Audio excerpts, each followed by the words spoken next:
Good evening all बच्चों and welcome back to Turning Point classes. बच्चों आज हम डिस्कस करने वाले हैं क्लास 10 के चैप्टर 6 ट्रायंगल्स नाम है, लेक्चर सेकंड एक्सरसाइज 6.1 की एक्सरसाइज है।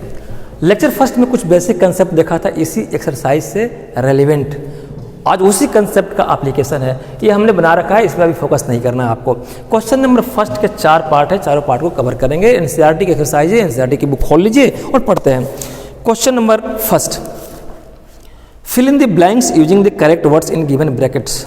कुछ ब्रैकेट दिए होंगे, वो ब्रैकेट में दो आंसर हैं, दोनों में से एक सही है एक गलत है, ठीक है। आपको उसको फिल करना है। बेटा इससे पहले मैं एक चीज़ बता दूं आपको कि छोटे क्वेश्चन 1 मार्क्स को होते हैं एग्जाम में, उसमें टाइम वेस्ट नहीं करना है, सीधे ब्रैकेट में फिल कर देना है करेक्ट आंसर को। लेकिन मोर देन 1 मार्क्स के जो क्वेश्चन होंगे उस पर थोड़ा सा आपको प्रेजेंटेशन देना है, मार्क्स अट्रैक्ट करने के लिए, खींचने के लिए एग्जामिनर से। तो ये बहुत छोटा सा है, इसमें बहुत टाइम वेस्ट नहीं करेंगे। Question said all circles dash congruent और सिमिलर। सारे सर्किल, ऑल मतलब सभी तरह के, क्या कॉन्ग्रुएंट होते हैं या सभी तरह के सर्किल क्या सिमिलर होते हैं, है ना। तो ये आपको टेस्ट करके बताना है। मैं कहूँ पार्ट फर्स्ट की, अभी इस पर फोकस नहीं करना आपको, वो दूसरी चीज़ मैंने लिखा है। अच्छा, मैंने कहा कि एक सर्किल ये है, एक ये है और एक है, इसी तरह से और है छोटे बड़े सब। बेटा डैश डैश डैश और हो सकते हैं। क्या सभी सर्कल कॉन्ग्रुएंट होते हैं या सभी सर्कल सिमिलर होते हैं? जरा देखते हैं बेटा। सिमिलरिटी कॉन्ग्रुएंट के लिए क्या बताया था मैंने कि शेप और प्लस साइज ये बोथ क्या होना चाहिए, इक्वल होना चाहिए। किसका? इन सब का शेप एक हो और इन सब के साइज एक हो। साइज बोले सर्किल का तो ये रेडियस ले लो या कह लो डायमीटर, बातें की है। तो शेप में तो ये सेम है, ऑल सर्किल्स, देखो ये सभी सर्किल शेप में तो सेम है। क्या दुनिया का सभी सर्किल सेम होते हैं? नहीं, कोई छोटा भी हो सकता है, कोई बड़ा भी हो सकता है, ठीक। तो शेप में तो सेम है लेकिन साइज अलग नहीं है। इसका रेडियस अलग है, इसका रेडियस अलग है, यानी इसका डायमीटर, इसका डायमीटर, इसका डायमीटर अलग है। तो ऐसा नहीं है तो क्या बोलेंगे ये अच्छा ऐसा जब होता है तो क्या बोलते हैं कॉन्ग्रुएंट। और इसमें से कोई एक नहीं होगा तो क्या बोलेंगे सिमिलर। सिमिलर क्या है? सिमिलर फिगर है, ठीक है बेटा। तो यहाँ पे आंसर कौन सा सही होगा? सिमिलर, है ना। क्वेश्चन ने कहा है कि ऑल सर्किल्स आर कॉन्ग्रुएंट या ऑल सर्किल्स आर सिमिलर, तो आंसर होगा सिमिलर। तो फिल इन द ब्लैंक्स में फिल करेंगे सिमिलर। 1 नंबर का क्वेश्चन आ जाता है, इसमें ज़्यादा दिमाग नहीं लगाने हैं। पार्ट सेकंड पे आ जाइए, ठीक है। कंसेप्ट तो यही रहता है। चलिए पार्ट सेकंड में क्या बोला फटाफट देखते हैं। All squares are dash similar और कॉन्ग्रुएंट। क्या सभी स्क्वायर, दुनिया के सभी स्क्वायर, जैसे मैंने बोला एक ये स्क्वायर है, सभी साइड मान लो 2 की है, एक और स्क्वायर है, ठीक है, मान लो इसकी भी साइड ये 3 है, सभी 3 है। एक ये स्क्वायर हो गया, ये मान लो एक ये स्क्वायर हो गया, ठीक, ये 4 है। या हो सकता है कि एक और स्क्वायर फिर 2 का हो, कोई बात नहीं। तो 2 ही तो है, 2 सेम है लेकिन बाकी तो डिफरेंट है। क्वेश्चन ने ऑल की बात किया है तो ये ऑल में तो 2 सेम है, ठीक है, लेकिन बाकी तो सेम नहीं है, सभी सेम होना चाहिए। तो ऑल अगर कहीं वर्ड आ जाए और पूछे कि कॉन्ग्रुएंट है कि सिमिलर है, तो नहीं। कॉन्ग्रुएंट के लिए क्या होता है? शेप और साइज दोनों बराबर होता है। देखो शेप यानी कि ये भी सर्किल, शेप का मतलब क्या समझते हैं बेटा? रूप एक तरह का। तो ये भी स्क्वायर, ए भी स्क्वायर, लेकिन साइज इनके इक्वल नहीं है। अगर इक्वल रहते तो ये कॉन्ग्रुएंट होते, लेकिन सभी सर्कल का, सभी स्क्वायर का साइज से पॉसिबल नहीं है, इसलिए साइज में अंतर हो सकता है, may be different in size, therefore it's similar, ठीक है ना। ये डिफरेंट होगा तो ये सिमिलर हो जाएगा। तो सेकंड का भी फिल इन द ब्लैंक्स में आंसर भरेंगे सिमिलर। व्हाई सिमिलर आपने देखा है, ठीक। बोथ स्क्वायर है या all the 3 square have same shape, hence size may not be same, may be और मे नॉट बी, लेकिन ज़्यादा chance may not be same, हो ही नहीं सकता कि सभी के साइज सेम हो, ठीक। तो एक भी के साइज अगर सेम नहीं होंगे तो ऑल वर्ड फेल हो जाएगा। ऑल मीन्स टोटल, ऐसा संभव नहीं है, इसलिए सिमिलर नहीं है। आंसर डालेंगे सिमिलर, ठीक है ना। चलिए, तो ऑल स्क्वायर्स आर सिमिलर, लेकिन सभी स्क्वायर सिमिलर हो सकते हैं। सभी स्क्वायर कॉन्ग्रुएंट नहीं होंगे लेकिन सभी स्क्वायर सिमिलर होंगे, क्योंकि सिमिलर होने के लिए एक ही कंडीशन पर्याप्त है, स्क्वायर स्क्वायर स्क्वायर, तो ये संभव है, ठीक ना, इसलिए सिमिलर आंसर, ठीक। अच्छा, थर्ड क्वेश्चन जरा इंपॉर्टेंट है, ऐसे ही देखिए। All triangles, all dash triangles are similar. क्या सभी ट्रायंगल्स दुनिया के सिमिलर होते हैं? नहीं, बिल्कुल नहीं। लेकिन क्वेश्चन ने कहा है कि 2 ही चीज में बताओ कि क्या होगा। आइसोसेल्स, यानी दुनिया के सारे आइसोसेल्स ट्रायंगल सिमिलर होंगे या दुनिया के सारे इक्विलैटरल सिमिलर होंगे। फिर समझिए, ऑल डैश भरना है, ट्रायंगल्स आर सिमिलर, कौन से? All isosceles triangle are similar होंगे, ये बताओ होंगे कि नहीं होंगे? या ऑल इक्विलेटरल ट्रायंगल सिमिलर होंगे? आइसोसेल्स और इक्विलेटरल में कोई एक फिल करो, ठीक है, टेस्टिंग करते हैं। इस पे जरा कंसेप्ट दे दूं, आप क्लास 9 में पढ़े होंगे बच्चों, अब मैं मिटाता हूं, इस फिगर की जरूरत पड़ेगी, ठीक है। चलिए दिमाग में रखिए कि कॉन्ग्रुएंट के लिए शेप और साइज दोनों बराबर होना चाहिए। अच्छा मैं पूछिए, दो ट्रायंगल है, एक किस तरह के हैं बेटा? आपको पता नहीं है। आइसोसेल्स का जरा कंसेप्ट देख लूँ। आइसोसेल्स का मतलब होता है जिसकी दो साइड इक्वल हो। ये इक्वल है, ये इक्वल नहीं है, ये दो ऐसे इक्वल के साइन होते हैं, ठीक है। ये भी आइसोसेल्स है, क्यों? ये इक्वल है लेकिन ये इक्वल नहीं है, तभी तो इसको मैंने बनाया है, ठीक है। अगर सभी साइड को मैं इक्वल कर दूं तो उसका नाम कुछ और होगा, अभी जस्ट देखते हैं। तो आइसोसेल्स के कंसेप्ट में डिफिनेशन में क्या होता है?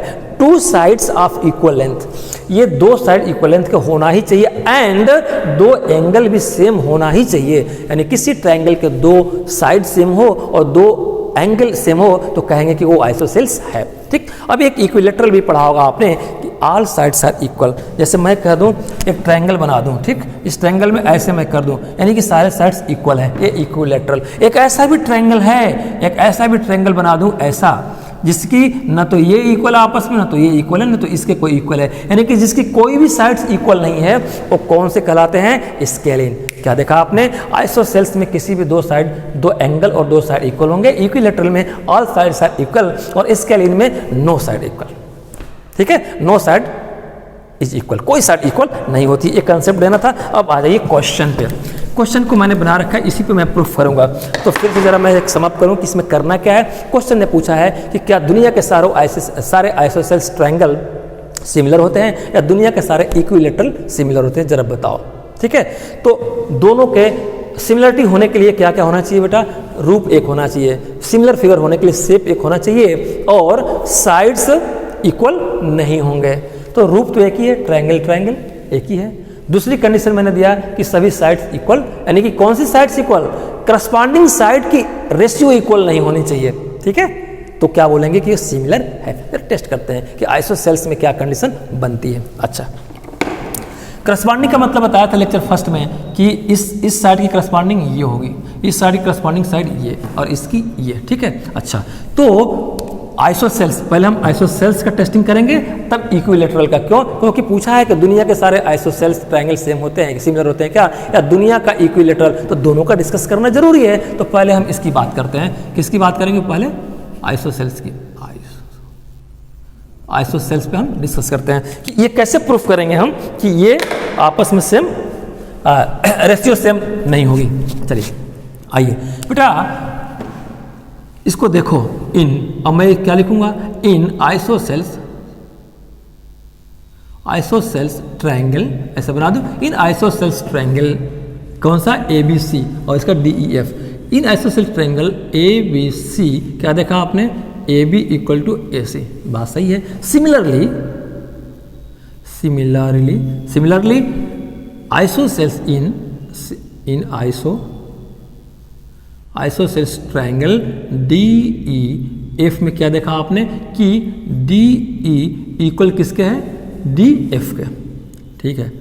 बाकी इक्वल नहीं है, मैंने नहीं लिखा। अच्छा, ये तो इक्वल है तभी तो आइसोसेल्स है, ठीक है, यहाँ कोई दिक्कत नहीं है। नाउ अब मैं करस्पॉन्डिंग साइड्स का प्रोपोर्शनल रेशियो निकालूंगा। नाउ ठीक है।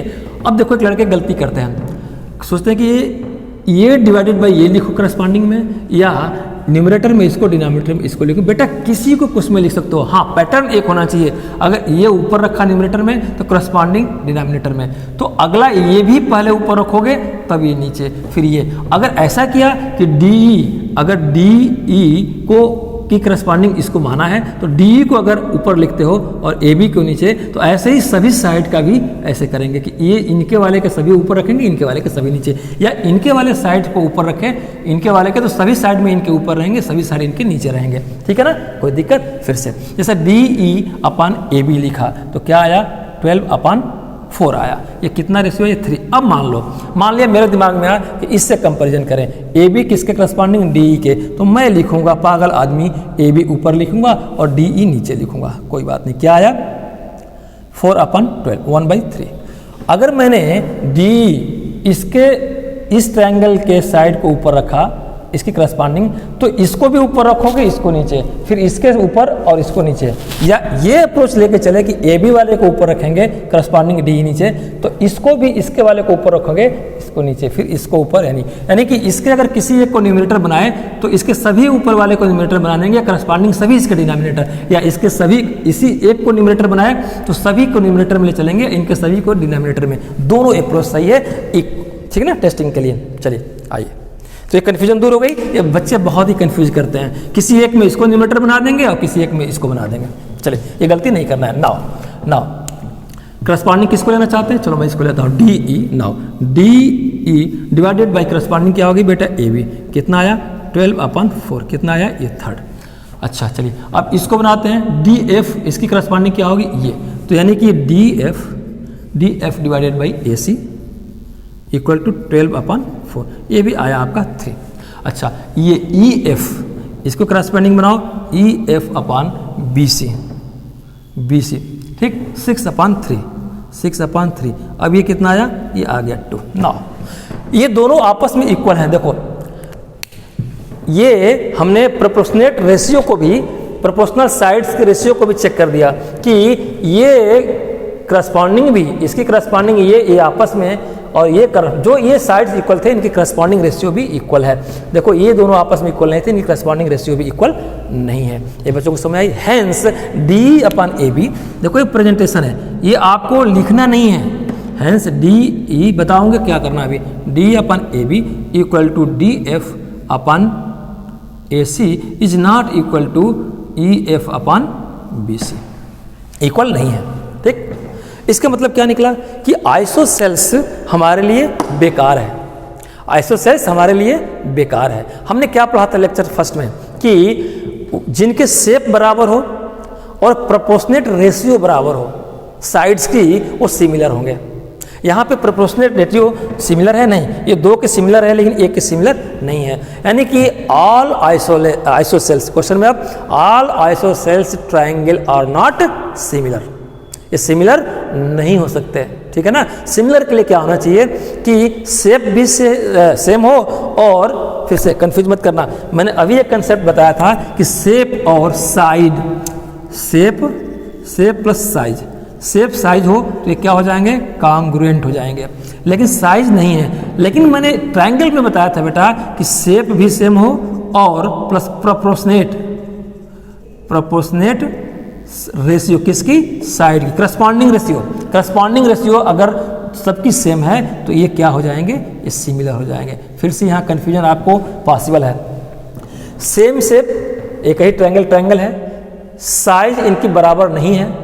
साइज इनकी बराबर हो जाए, अगर ये दोनों इक्वल हो जाए, ये दोनों इक्वल है तो कॉन्ग्रुएंट है। अगर दोनों में से कोई एक नहीं है तो कॉन्ग्रुएंट नहीं है। लेकिन ऐसे ट्रायंगल में मैंने बताया था कि शेप सेम हो लेकिन उस फिगर का प्रोपोर्शनेट रेशियो साइड की अगर सेम आ जाए तो सिमिलर होगा। फिर से यहाँ शेप और साइज की बात हो रही थी, सीधे प्रोपोर्शनेट की बात नहीं हो रही थी, ठीक। शेप और साइज दोनों बराबर हो, कॉन्ग्रुएंट, लेकिन शेप और साइज नहीं, लेकिन प्रोपोर्शनेट साइड्स बराबर हो जाए, प्रोपोर्शनेट साइड की प्रोपोर्शनेट साइज बराबर हो जाए तो सिमिलर कहलाएंगे, ठीक है। यहाँ पे क्या है? प्रोपोर्शनेट साइड बराबर है? नहीं है। ये दो बराबर है, ये इक्वल नहीं है, इसलिए ये क्या नहीं होगा बेटा? ये सिमिलर नहीं होगा। तो जो ऑप्शन दे रखा आपको क्वेश्चन में, isosceles, all isosceles similar, no. अब टेस्टिंग किस पे करेंगे? इक्विलेटरल पे, ठीक है। तो चलिए मैं एक इक्विलेटरल बनाता हूँ, इसी तरह से करेंगे। आइए, ठीक। अब इसको हटा देते हैं। अब इक्विलेटरल बनाऊंगा, मान लो ये है 1 1 1, ये टाइट ठीक से बनाना आप, ठीक है। अगर मान लो एक ये है जिनका ये 2 2, ये 2 लिया मैंने, ठीक है। ये इक्विलेटरल है, सभी है। इसको मान लो ABCD जैसे कहा आपने, तो ABCD भी कह लीजिए, ठीक है। ABC, इसको DEF मान लीजिए, कोई दिक्कत नहीं है आपके लिए, DEF, ठीक है। ये बात समझ में आई। इसी तरह से मैं लिखूंगा इन इक्विलेटरल, जैसे ये किया आपने वैसे क्या करूंगा मैं, इन इक्विलेटरल ट्रायंगल क्या है? AB equal to AC equal to BC। देखो यहाँ पे सारे साइड्स इक्वल है। Similarly in equilateral triangle D E F, इसमें क्या है बेटा, सारे D E equal to D F equal to E F, ठीक है। यहाँ पे 2 है, यहाँ पे सभी 1 थे, ठीक है। ये दोनों की बात होगी। अब टेस्ट करेंगे कि क्या करस्पॉन्डिंग रेशियो भी इनकी करस्पॉन्डिंग साइड का या प्रोपोर्शनेट करस्पॉन्डिंग साइड भी आपस में इक्वल हैं। अगर आपस में इक्वल होंगे तो सिमिलर होंगे। फिर से शेप और साइज वो अलग बात है और शेप और प्रोपोर्शनेट रेशियो अलग बात है। बात समझ में आई ना, कंफ्यूज नहीं होना है। तो देखेंगे इनकी प्रोपोर्शनेट रेशियो कैसे बनेगी, जैसे ये था वैसे मैं करूंगा, ठीक है। चलो किसी को ले लो, इसको न्यूमरेटर में लेना है चाहे इसको डिनोमिनेटर में, आपकी मर्जी। चलिए D E upon A B लेते हैं, इसकी करस्पॉन्डिंग ये, इसकी ये और इसकी ये, तो लिखेंगे D E upon A B equal to 2 upon 1, कितना हो गया 2। अच्छा D F upon A C, D F upon A C equal to 2 upon 1 A B 2। This E F upon B C कितना हो गया 2 अपान 1 ए बी 2। आपने क्या देखा कि प्रोपोर्शनेट रेशियो भी सेम आई, तो यही तो सिमिलर के कंडीशन है कि शेप एक हो। शेप मतलब रूप, ए बी ट्रायंगल एक ट्रायंगल है तो सर्किल नहीं है ना, एक ही घर के हैं। एक ट्रायंगल है, इनकी करस्पॉन्डिंग साइड की रेशियो भी इक्वल आ गई। तो जिस चीज का शेप सेम हो और करस्पॉन्डिंग साइड की रेशियो भी सेम हो वो सिमिलर होते हैं। तो ऑल इक्विलेटरल, और क्वेश्चन में दिया ना ऑल, और फिल क्या करेंगे गैप में डैश में, ऑल इक्विलेटरल फिल करेंगे, आइसोसेलेस नहीं करेंगे। तो all equilateral triangle are similar.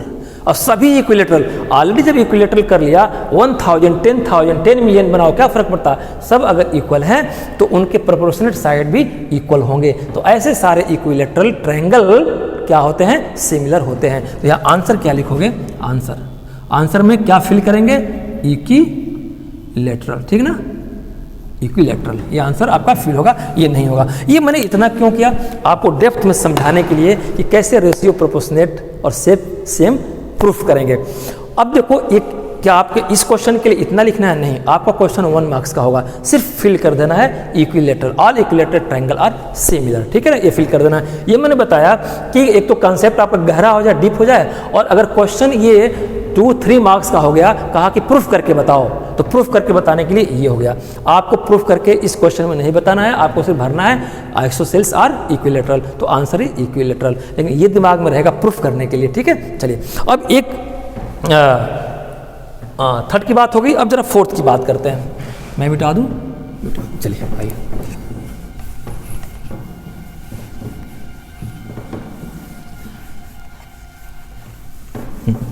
Fourth, चलिए फोर्थ पार्ट में क्या कर रहे हैं बेटा, फोर्थ में कह रहे हैं कि 2 पॉलीगन्स, पॉलीगन्स क्या होते हैं, लेक्चर फर्स्ट यूट्यूब पे अपलोडेड है, उसमें देख लीजिएगा, पॉलीगन्स बताया था, ठीक है ना, क्या बताया था हमने, जो इसी प्रोपोर्शन की बात किया था। चलिए तो 2 polygons of the same number side, एक पॉलीगन है जिसमें साइड बराबर है, 3 है तो 3 3 4।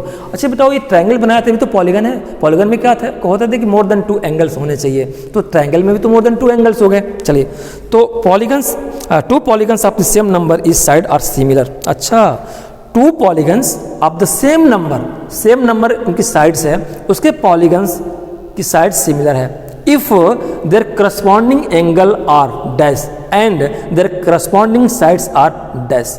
क्वेश्चन क्या कर रहा है कि 3 साइड्स का पॉलीगन्स है, उनकी साइड सिमिलर है, तो बताओ कि उनकी करस्पॉन्डिंग एंगल्स कैसा होगा, इक्वल होगा कि नहीं होगा। फिर बताओ कि उनकी करस्पॉन्डिंग साइड्स कैसी होगी, प्रोपोर्शन होगी कि इक्वल होगी, ठीक है ना।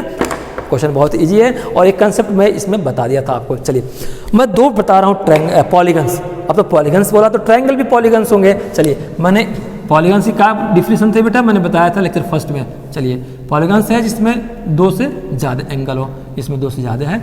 चलिए तो ट्रायंगल भी पॉलीगन्स है। चलो ABC मानते हैं इसको, A, B और C। हमें प्रूफ क्या करना है, ठीक है, हमें प्रूफ करना है कि पॉलीगन्स है, उनके तीनों साइड्स इक्वल्स है। जब तीनों साइड्स इक्वल्स है तो ये करके बताओ कि ये देख के बताइए कि इनके एंगल इक्वल होंगे या प्रोपोर्शनल होंगे, ठीक। दूसरे में है कि इनके करस्पॉन्डिंग साइड इक्वल होगी कि प्रोपोर्शनल होगी, ठीक है। चलिए प्रूफ करते हैं।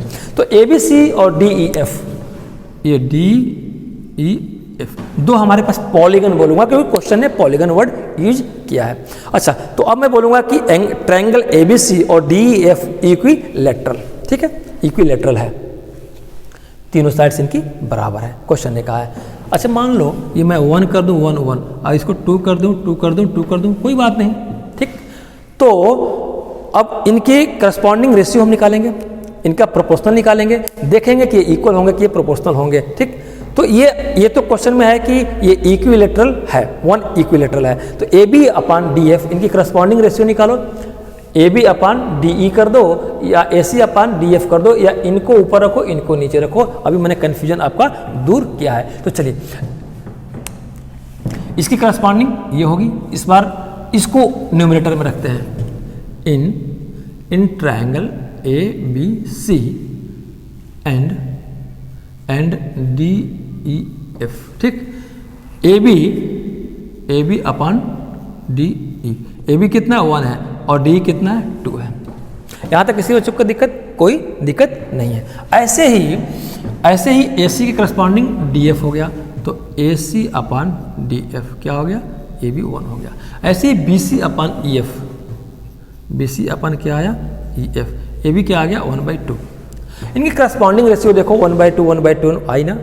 तो इसमें कितने साइड बताया था इन्होंने, 3 साइड कितने थे इनके 3, और तीनों साइड सिमिलर। क्वेश्चन ने कह रखा है कि 3 साइड है और तीनों सिमिलर है, यानी कि इसके 3 साइड 1 1 1, इसलिए मैंने 1 1 सेम लिया, 2 2 2 सेम लिखा, ठीक है ना, तीनों साइड सिमिलर है। अच्छा, तो यहाँ इंटरप्रिटेशन क्या निकला कि hence corresponding sides are in same ratio. ये क्या आया, करस्पॉन्डिंग हेंस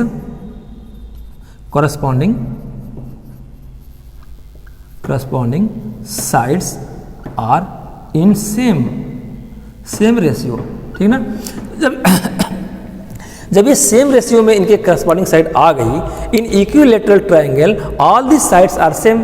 देखिए सभी साइड भी सेम है और रेशियो भी सेम आ गई, ठीक। That is side and angle both same है होंगे। जिनकी साइड सेम है उनके एंगल, साइड और एंगल सभी सेम है। मान लो 60 60 के होंगे 60 डिग्री, तो ए बी 60 डिग्री और ए बी 60 डिग्री, ठीक। तो ए बी एक 60 डिग्री का होगा, तो ए बी इक्वल मतलब बराबर, और ए बी बराबर होंगे, ठीक ना। ये सारे के सारे बराबर होंगे। तो जिन ट्रायंगल के जिन पॉलीगन्स के साइड्स इक्वल होंगे उनके एंगल भी सेम। तो साइड्स प्लस एंगल दोनों सेम हो गए इनके, ठीक है। तो आंसर क्या होगा, पहले केस में क्या था कि 2 polygons of the same number of sides are similar if their corresponding angles are dash, तो क्या बनेंगे इक्वल। दूसरे में क्या बनेंगे, their corresponding sides are dash, तो क्या बनेंगे प्रोपोर्शनल, क्या बनेंगे प्रोपोर्शनल, ठीक है। चलिए तो आंसर क्या हो जाएगा, आंसर यहाँ पे इक्वल हो जाएगा, और यहाँ पे सेकंड में क्या भरेंगे प्रोपोर्शनल, ठीक है, proportional. These are the concept, और ये पार्ट 4 था, ठीक है। यहाँ तक कोई दिक्कत, सभी साइड्स 3 साइड्स हैं, क्वेश्चन ने बताया है, और तीनों आपस में इक्वल है, तो तीनों के एंगल भी आपस में इक्वल होंगे, और उनकी करस्पॉन्डिंग रेशियो भी इक्वल है, हम प्रूफ करके देख लिए। तो साइड्स इक्वल, उनके एंगल सेम, तो ऐसे में क्या होंगे, आंसर होंगे इक्वल। पहले में इक्वल भरेंगे और दूसरे में प्रोपोर्शनल भरेंगे, ठीक है बेटा। तो बस आज के लिए इतना ही रहने देते हैं। अच्छा लगा लाइक सब्सक्राइब शेयर करिएगा। लास्ट में एक अपील करता हूँ, आज भी करता हूँ, राष्ट्र आपका है, राष्ट्र हित में बिजली बचाए। आपकी छोटी सी बचत किसी घर का उजाला बन सकती है। Please save electricity in the interest of the nation. Your little saving may be useful to needy and mind it. Theft of electricity is a punishable offence. Thank you very much. Good night all of you.